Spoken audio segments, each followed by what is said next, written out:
The Profit Constructors presents Construction Junction, the junction between accounting and construction. Please welcome our host, Tonya Schulte. Hi everyone, I'm Tonya Schulte. Welcome back to this edition of the Construction Junction podcast. If you have been listening to this podcast for any length of time, you know that I'm pretty passionate about subcontractors and the space in which they land, as far as how they take on a lot of risk and how better ways that we can help them mitigate that risk. There's so many ways. I mean, if we think about it from an accounting standpoint, one of the things that we are consistently counseling our subcontractor clients on is how can we build up the right kind of capital to be able to manage through some of those harder periods, right? Cash being everything that it is, and how you need to have cash to have a business run. One of the things that we talk about all the time is let's make sure that we have a good line of credit available. Let's make sure that we have cash on hand for in the event that that is necessary. We have to make payroll, we have to buy materials, all those types of things. And we're going to be talking more about that in our podcast later today, as when our guest joins us. But from the accounting standpoint, which is really where I come from, I'm all about helping clients really mitigate that risk. We use a lot of tools on the accounting side of things. So again, we help you with a cash management system where you're basically like putting money aside in envelopes. Basically, it's like the Dave Ramsey system on steroids. And some of that can really help. A lot of our clients will often tease and call it the internal line of credit.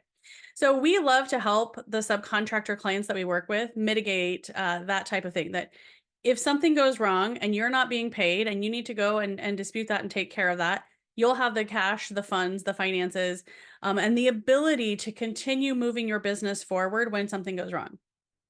But let's think about what's better than doing that. Well, what would be even better than that would be mitigating as much risk as possible. Now, any lawyer will tell you, and I have some really good construction lawyer friends, some of them have been on this podcast, any lawyer will tell you, you can't mitigate all of the risk. That's just not possible, right? But what you can do is start thinking about what are better ways to handle contracts? What are better ways to handle the things that we are taking on? And if you start to think through those things up front, your business will be elevated. And so the guest that we're going to be talking to today has a really great solution for helping you do that, right? And really, if you think about it, what does everything boil down to in our society and then the way that we interact with one another? It's contracts, right? So much of what we do is on a contract basis.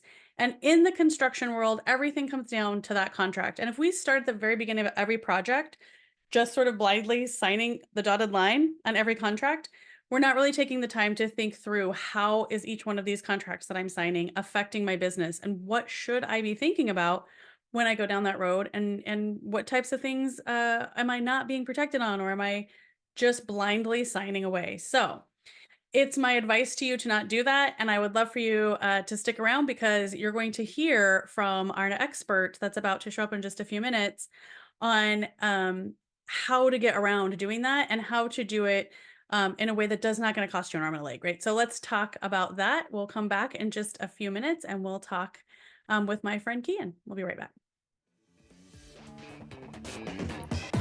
If you would like to share your company or product on the Construction Junction, email hello@theprofitconstructors.com to become a sponsor. Welcome back to this next segment of the Construction Junction podcast. I am your host, Tonya Schulte. I'm here with Cian of Quantum. Cian, tell us a little bit about Quantum and what Quantum is. How did it get started? Well, Quantum is an online company that helps construction subcontractors with their contracts. It helps them negotiate better contracts up front, and it helps them manage their contracts, all their paperwork, and give them access to experts. So before Quantum, you couldn't, to get that level of expertise, you'd have to pay day rates, or you'd have to employ someone internally, and it would cost you a lot of money. Now you can get that information, you can get that access to doing all the letter writing and change orders and all of that stuff that most people don't want to do in their business. They'd rather just get on with delivering the work on site. And yeah, we're experts at that. Cian, I think, as you know, when you and I chatted before this, I sit on the local chapter board for our American Subcontractors Association. And this is a subject that's really near and dear to my heart because, as you have expressed to me, if we don't get the subcontract right, that's like the foundation of everything else, right? If it crumbles, tell us what could go wrong. I mean, what's at stake here? 5 to 15%. Yeah. That's it, right? And that's been shown many times over many different studies. And so what you like when you're in bed with a GC or a main contractor, depending where you are in the world, Yeah. that 5 to 15% is up for grabs.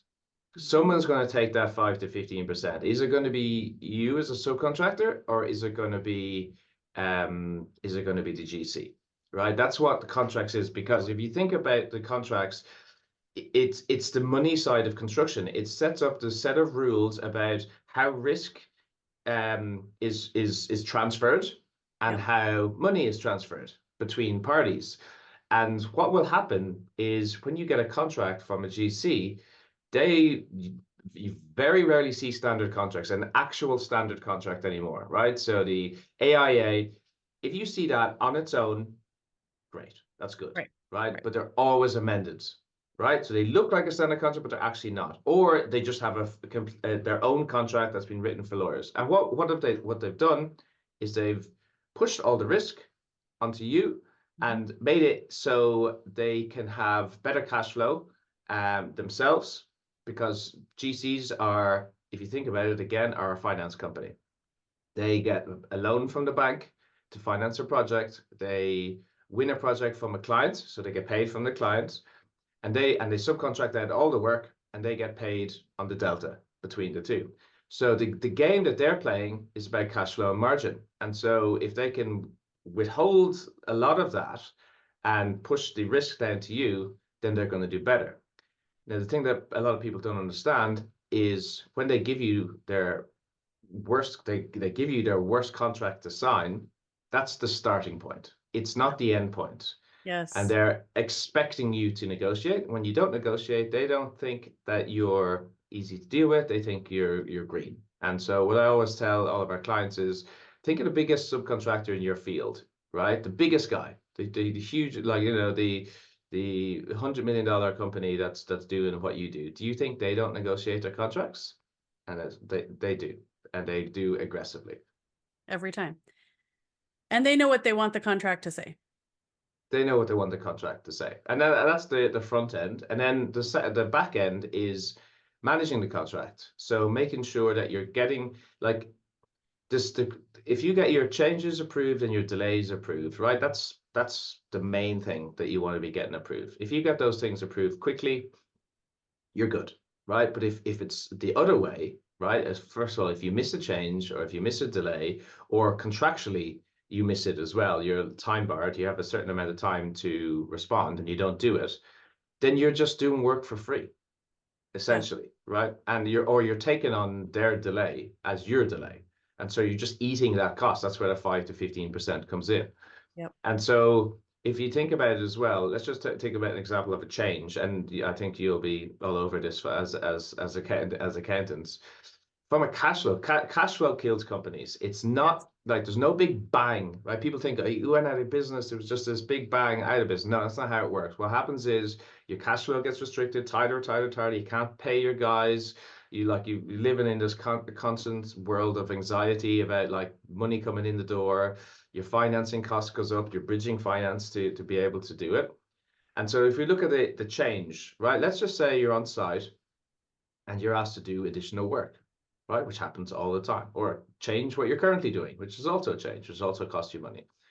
And so you do that work, and let's just go through an example where they do actually pay you, right? But takes you ages to get that paperwork in, right? So you do month one, right? You do the work, and then towards the end of the month you get that change in, right? Okay, then they approve it. Then maybe, right, in the following month you get paid for it, right? So 60 days later, right? And that's just because you're slow at it. That's not their problem. You're just slow at it. Right. That's hit your cash flow. You're 1 month behind on your cash flow, right? And these things really matter to a construction business. If you could do it quickly, like really quick, the change happens, you get your paperwork in, you get it approved really quickly, and then you get payment for it that month. It's going to make a massive difference to your business. Yeah, it's huge.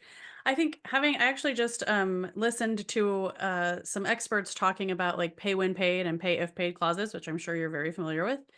And one of the things that they were mentioning, and I just to kind of harken back to something you said a little bit earlier, kind of caught my ear. It used to be, if we look back at the history of like why the AIA even came into existence, the architects were taking on all of the risk, right? So what did they want to do? They wanted to transfer the risk to the GCs. And for a long time, there really was a lot of risk being taken by the GC. They were managing everything. And so it really just, everything flows downhill, right? Yeah, Who's at the yeah. end of that? Right now, it's the subcontractor. It's just if what's I don't want to curse on this podcast, but the proverbial Do flows it. It's fine. downhill, It's a right? construction podcast. You can say whatever you Yeah. need to. And The, I'm the the, daughter of truck drivers, so yeah, it does. okay, well, the ship flows downhill, Yes, it does. right? Basically. Yeah. So that's it. But like if you think about it, all the PwCs, Deloitte's, all of these Bains, all of these guys have come into big GCs and said, from a risk perspective, from a cash flow perspective, you need to do this, right? And people think GCs are these big bad companies, and some of them are aggressive, right? But Sure. most of them are just playing the business game. Right. And you as a subcontractor also need to play because, and this is it, the game is being played whether you're not playing it, whether you decide to play it or not. If you decide, okay, I'm just not playing this, I'm not going to negotiate, I'm just going to rely on my relationships, which a lot of people do. Well, basically, you're playing the game. So you're not playing the game, but the playing's just it's just happening, and Right. you're just taking on the risk, and Yeah. you're just eating it, basically. You're playing the game and you're playing it completely under someone else's rules with no say in what the rules of the game are. And you have some leeway to say what rules you would prefer to operate under. I love it. So tell us more about how this is all really great background on like why is this important, right? This is really Mhm. fantastic. How does quantum actually help with all of this? So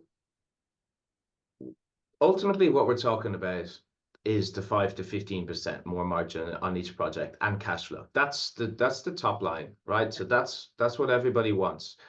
And so a lot of construction subcontractors, if you think about where they've started from, right?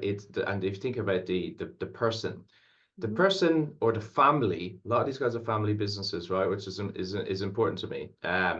They started off as a one-man band, right? The person themselves was probably an excellent tradesperson, right? Yes. Really good at the specific thing that they did. And because of that, they got a reputation for doing great work, right? And they grew. And Yep. then we get to the stage where we start getting bigger projects. And then it kind of turns over. Instead of being that small business, you become a medium-sized business. And it's that changeover of the people that you're playing and the game that you're playing that people miss, right? Yes. And there's like, okay, and all of a sudden, it's not just these smaller projects. I'm working on bigger projects. Now all of these bigger projects have risk. And they don't learn the money side or the game of the construction, the business of construction. If they think about it, they're still, if they look at the departments that they have in their construction business, they are really only a delivery department, Yeah. right? I can deliver this Production. project, production, whatever it is, right? Yeah. But they're lacking a contracts department. They're lacking potentially also accountancy as Yeah. well. And it's that evolution of the company that needs to grow. And so really how we help is people need people working under contracts, so they can outsource to a lawyer, one at a time, which is ultimately, if you do that every single time, it's going to cost you a lot of money. You Yeah. could hire in, but then that lawyer won't do the post award stuff, right? Which is different. So then you can hire internally, right? So the problem with hiring internally is you mightn't have there's a skill set involved. So you mightn't have the right skill set, you might have people that leave, all of that sort of stuff. And it's expensive. Hmm. So what we do is we plug in to their company. We negotiate all their contracts for them, right? Read through all the contracts, all of the hundreds and hundreds of pages of contracts. We highlight all the risks. We say, hey, here are all the risks, which is step one. And this is kind of where a lawyer will stop, right? But then because we've done over 5,000 of these, we have a framework that allows us to negotiate the best outcome. So we'll also prepare the negotiation document that clearly says, we don't agree to this, here's why we don't agree to this, and here's what we want you to do instead. And we list them all down. And that's a skill set on its own that, because of our data set, we're able to do really well, because we know some stuff can't be negotiated, right? Yeah. So there might be some insurance provisions or certain parts of a GC's contract that we know for their own internal compliance that they will never negotiate, right? So you mightn't like that, and that's fair, but we know they won't negotiate it. So instead of trying to negotiate a thing, we won't. We'll go hard on the things that we know that they can negotiate that make the most difference to your bottom line and to your cash flow. Yeah. So that's the front end, and then the back end is all the paperwork that's involved with changes, delays, disputes. We'll do all of that, and you'll have access to experts. You'll have a weekly sync call with your team, and so we typically plug into project managers. So if you imagine, we kind of give project managers arms and legs. So they, if a project manager is on a project, we're hooking up with that guy, and we're like, okay, whenever there's a change, whenever there's a delay, you let us know. We'll meet them once a week. Whenever there's a dispute, before you get into the dispute, get on a call. We'll develop a strategy to get around this dispute, to avoid the dispute, and to get you paid. Nice. That's it in a nutshell. I think it's a fantastic service. I think there's so much value in there. I'm going to dive in just a little bit deeper on a couple things. Earlier, you said, change orders are a huge, huge thing, right? And I think it's very important. There's so many, again, when you've reached that medium business stage, now you started hiring a couple project managers. Maybe dad that started the company was project managing everything and he can't take it on anymore. And project managers really want to please their boss, the owner of the company, and they really want to please the GC. And so when they're standing on the job site and the guy says, hey, can you get over there and get that done for me? It's going to delay the project by a week. If you don't walk over there right now and get it done, what does he want to do? He wants to walk over there and get it done. Yeah. And so how do you guys interface with the project managers and help them sort of elevate what they're doing so that they can please everybody, but still keep the company from having so much risk on those change orders? Yeah, so this is a problem with project managers, right? And so if you think about a project manager, right, and the type of person, again, right, they're problem solvers. Yes. They're constant problem solvers. There might be a project manager, it might be a lot of these project managers could be engineers as well, right? And so, or supervisors, right? Yep. So whatever, it's kind of different roles in different businesses. But they're problem solvers. They're to get shit done, people, right? Yeah. That's what you want from a project manager. You want your project manager to get shit done, right? So he's going to go and do it, right? The problem is they're not the type of person that's going to come back to the office and do the paperwork immediately. They're going to put it on the log because they've got so much on their plate. They've got all these problems on their plate. Yes. And then you expect them to come back after hours and then do the change order immediately. He just doesn't have the time to do it, right? That's what we see a lot, over and over and over again. We see that particular problem, and it's not their skill set. I don't know how to do it in a proper way. And so the bottom line with your question is, go and do the work, right? Get the instruction written, right? Okay, instructions to do the work, and submit the change order that day or the next day. Or the notice. You probably there's a notice provision in the contract. Submit the notice that day. I've been asked to do something. Here's the change order.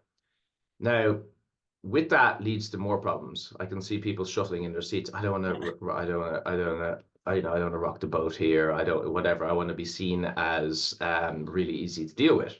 Yeah. Now, there's two different things you want to be, right? You can be a pushover and be easy to deal with, or they can respect you and think you're very professional, right? Yeah. The latter is the way to go. And so how to do that is essentially, you want to, if you start midway through a project or towards the end. This is what typically happens, right? In a construction project, people do nothing. The first quarter of the project is all going really, really well. Everyone's happy. Yeah, we're doing stuff. We're doing additional stuff. We'll get that change order in. Oh, yeah, it's all good. Then it goes on. And then in the last quarter, stuff's not getting paid. Cash flow is really tight.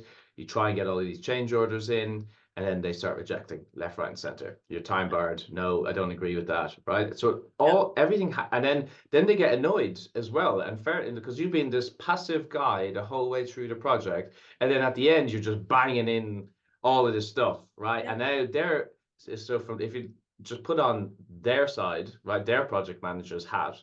Yeah. His project is tracking it down lovely, right? All of a sudden, this subcontractor is going to increase the costs massively, and it could be there could be delays, right? Yeah. Which makes him look bad. Yeah. However, if you that's the wrong way to do it. If the right way to do it is, as the project goes from the very start, you start submitting notices and change orders and delays, like very quickly as they happen, right? They go, oh, these guys are switched on. They know what they're doing. This is what the big companies do, right? Yes. And then they just think you're super professional. They're switched on. They know about everything. They're really good at what they do. And what happens is your cash flow's better, which gives you breathing room. You're going to be making a bit more money, which is great, which means you can afford to do additional stuff, right? You might find yourself in a project where now they're asking you to do additional stuff, maybe get more guys on site, and you're already tight on cash flow and you can't do the additional work. And they're like, we're asking you to do additional stuff and you're not doing it. And you're like, oh, I can't do it. I've got no cash flow. So it makes you end up looking worse and getting like a bad reputation. I love what you said about thinking about it from the other project manager's standpoint. I mean, that's customer service 101 is make them the hero of the story, right? Exactly. If they're able to bring the change order back to the owner right away and say, because this happened, this is going to increase the price. And that happens right the same day that it's talked about. Everybody knows that's the thing that happened. That's what created the change. And everybody's on the same page. They're going to look so much more professional in the eyes of the owner that they're building this for than they are if they have to shove in, hundreds of thousands, $50,000 worth of change orders right at the end. They don't look professional either. And so you have to see. They don't want that. They don't want to appear unprofessional in front of their owners. And if you do it at the start, the amounts and as they happen, the amounts are smaller. Yes. Right. And so they're like, it's not too hard to get approved because it's, oh, well, we asked him to do this additional thing. Right. Yeah. And he's like, oh, yeah, fair. It's just whatever, a certain amount of money. It's simply a psychological thing. It doesn't even look like that much money, even if it's the exact same amount at the end of the project, all told. Oh, yeah, exactly. 100%. Yeah. I love it. What, do you guys work with a particular software? Are you sort of software agnostic? Is there anything that is a software come into it, or is it really just a one-on-one people thing? Because it's a people business and it's a relationship business, right? So it is people, right? So obviously we have our own software internally. So when people submit all of this stuff to us, we can manage it and organize it in a specific way. Perfect. But the people side of it it's a service, right? It's a service-based business. Now there's nuances in these things where if someone lets us know we have been delayed, right? And or so we have been delayed or we have had a change, but they're promising us all this additional work if we just go ahead and do it. Right. Right. And say nothing. Yeah. Then we want to, like, because if it was software that just pumped it out, right, which is, then it's, oh, that goes away. And there's these little smart nuances that people want, like they want to make business decisions like that. So we'll prepare the paperwork and give it back to the PM, and we'll still empower the PM to make that decision. Okay, it's all done. It's all ready to go, right? We've done it all. But if you don't want to submit it because of something like this, right, then don't. Yeah. Right, or do, right? Yeah. So we can have that conversation and jump on a call and be like, okay, well, let's just be real here. If they're gonna give you an additional $2 million, $1 million worth of work on this other side, if you just eat this particular thing because you're making their project manager save face, might be could be a good investment. Let's talk about it, right? Or is he just full of shit and he just wants to cover his ass, right? We'll have those type of stuff, and we'll go from our experience. Here's what we think, and then that way they can make an informed decision. I love that. I love that you guys are looking at it from all sides too, and you know, not just thinking in terms of like one project at a time, we're just going to mitigate risk. There could be all types of other factors that are coming into every single decision that needs to be made throughout the lifetime of the project. You know, I think when we first started talking, you were mentioning like we handle contracts, and it seems like, okay, I think often in our minds, we think of contracts as sort of a one and done sort of thing, right? Like, okay, we got the contract, we negotiated, we marked it up with our red pen, right? We send it back and that's great. But you guys are actually sort of hand holding every step along the way throughout the whole project. Yeah, and there's never just one contract, right? Because if you've got one contract and you got one job, right? Yeah. You're not a great construction business, Right. right? So, but you're always bidding for work, or you're always creating relationships to get more work, and then you should be always, if you're as part of the bidding process, you're still getting contracts that you need to sign up for as part of the bid, right? So you're going to submit your price, and they also give you the contract at that stage. So that stage, that's when you need to negotiate your contract, and you mightn't win all of those. Yeah. Which is the expense. If you go to a lawyer and you're doing that for every single one, so let's just say you're doing 4 bids, 2 or 3 or bids a month. That's 3 or 4 contracts a month, right? Which could cost you $3,000 per contract, which costs you $9,000 in just reviewing contracts every single month. Yeah. Because that's what you should, and or you can choose not to negotiate your contracts, and and then you win that project, and then you go, oh, actually, now that I've won the project, now I want to negotiate it, and they're like, well, you agreed that not to, right? Yeah. So that's the kind of area that we help in. Yeah.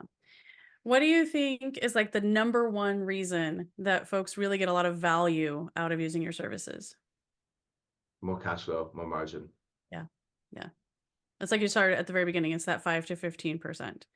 And That's it. really, like you said, in our world and on the accounting side, cash flow is king, right? Like if you do not have cash flow, we can't even make this thing go. There's no reason for us to even step in and try to help you understand what your books say. You won't pay us, we won't pay you. Cash flow is king. So I love that you guys are really helping to sort of guard subcontractors' cash flow. I think you and I have a similar passion in that regard, right? About this whole idea that everything, like, as you said earlier, it's all rolling downhill. That's exactly how life works. And the idea too, like you can't not pay payroll. There are laws No. against that. And most of your material suppliers have a 30-day terms, or sometimes you have to pay a point of sale. So there's just no way the subcontractor is just getting squeezed in the middle. And so I think this is such an important service.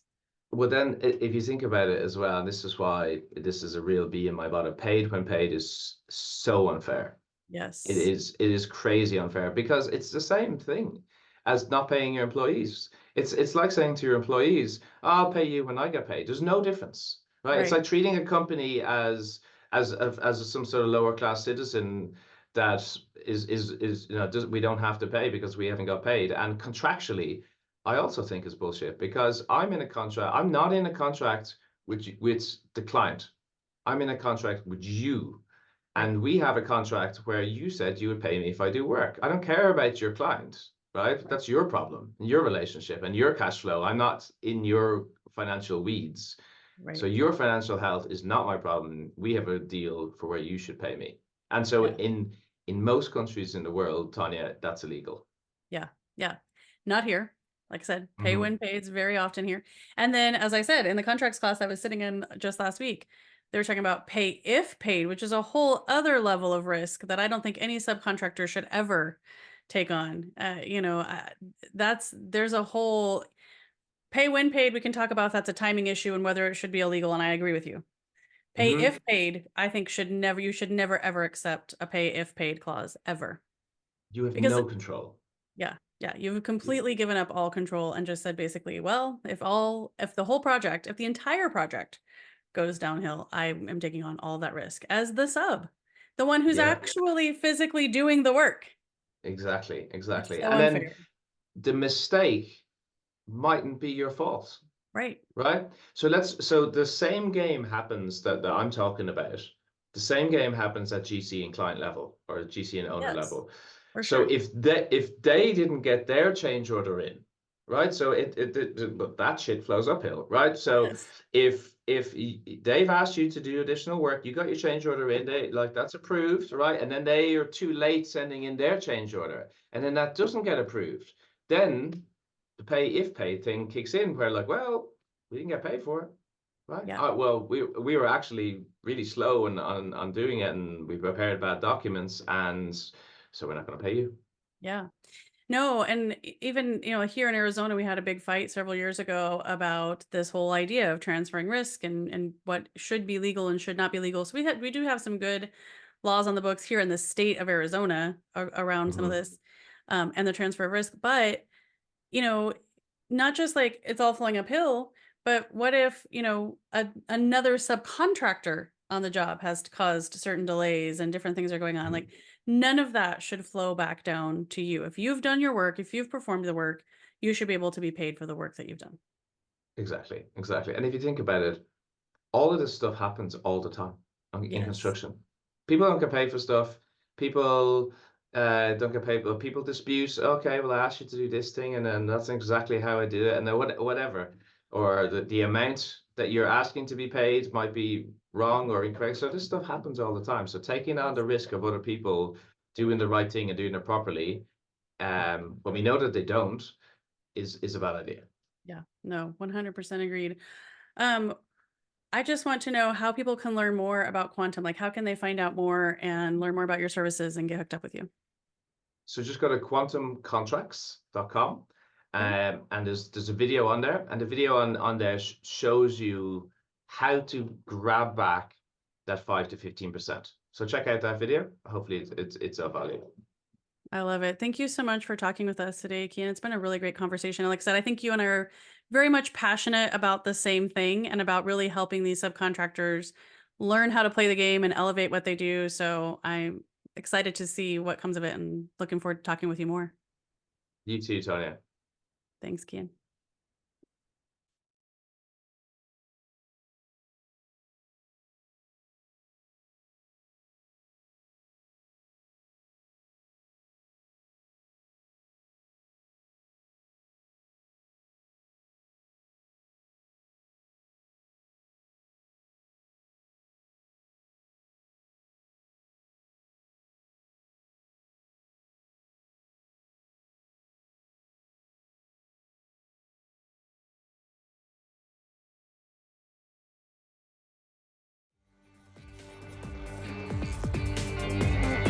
Thank you for tuning in to Construction Junction. To find out more about the junction between accounting and construction, please email hello@theprofitconstructors.com.